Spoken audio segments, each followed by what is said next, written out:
ஜெய் வாராகி, என் அன்பு குழந்தையே, வாழ்க்கையில் முன்னேற முடியாதோ என்று நீ நினைத்து கதறிய உனக்கு பல பேர் உன்னை கேவலப்படுத்தி உன்னுடைய வாழ்க்கையில் நீ இந்த அளவில் தான் இருக்க போகிறாய், இதற்கு பிறகு உன்னால் எந்த ஒரு வசதியையும் பார்க்க முடியாது என்று உனக்கு முன்பும் உனக்கு பின்பும் பேசி உன்னை எந்த ஒரு இடத்திலும் தலை நிமிர விடாமல் வைத்திருக்கிறார்கள். இதை நினைத்து நீ மிகவும் வருத்தப்படுகிறாய். என்னுடைய தங்கமே, உன்னுடைய ஏக்கங்களையும் கனவுகளையும் மனபாரத்தையும் எல்லாவற்றையும் தெரிந்துதான் நான் ஓடி வந்து இருக்கிறேன். பல பேர் சொன்னார்கள் பார், உன்னால் முடியாது, இந்த நிலைமையில்தான் நீ இருக்க போகிறாய் என்று சொன்னார்கள் பத்தியா? அவர்களுக்கு முன்பு உன்னை நான் தலை நிமிர்ந்து மிகப்பெரிய இடத்திற்கு அமர வைப்பேன். என்னால் முடியாதது என்பது எதுவும் கிடையாது. ஒரு நிமிடத்தில் உன்னுடைய வாழ்க்கையின் முறையையே நான் மாற்றி அமைத்து விடுவேன். அப்பேற்பட்டவள் தான் நான்.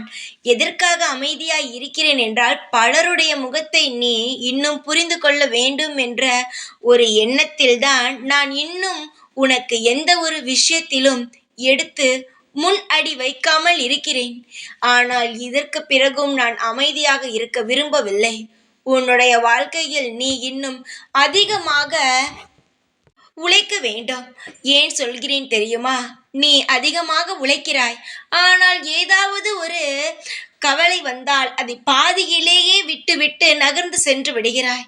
அதனால் எப்பேற்பட்ட தோல்வியே வந்தாலும், எப்பேற்பட்ட கஷ்டமும் வந்தாலும் அதிலிருந்து நீ தளர்ந்து போவாமல் இன்னும் மேலும் மேலும் முயற்சி செய்து கொண்டே இருந்தால் உனக்கான வெற்றியை நீ நிச்சயமாகவே காண்பாய். யாரெல்லாம் உன்னை தூற்றி பேசினார்களோ அனைவர் மத்தியிலும் உனக்கான ஒரு இடத்தை நீ நிச்சயமாகவே பிடிப்பாய் தங்கமே. அடுத்தவர்கள் பேசுவதற்காகவும், அடுத்தவர்கள் உன்னை காயப்படுத்துவார்கள் என்பதற்காகவும் எந்த ஒரு விஷயத்தையும் பாதியில் விட்டு விடாதே.